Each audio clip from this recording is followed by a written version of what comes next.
এই গরু আমি জিয়া রহমানের আদর্শ প্রতিষ্ঠাতা 13 নম্বর প্রতিষ্ঠাতার সদস্য। আমরা 7 জন 13 নম্বরের 7 জন প্রতিষ্ঠাতার সদস্যের ভিতরে আমি একজন।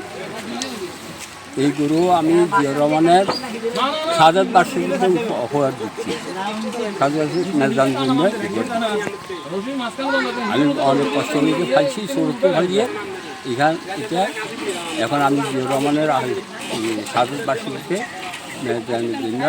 নুরুল আমিন চেয়ারম্যানের মাধ্যমে তার দিয়ে দাওয়াত নুরুল আমিন চেয়ারম্যান আমার খুব ভালো। যদি জিয়া রহমানের আদর্শ যদি তার দিয়ে আসে আমার খুব উপকার, খুব আমি তার দিয়ে নুরুল আমিন চেয়ারম্যানের মাধ্যমে দাওয়াত দিলাম যেন উনি আসে।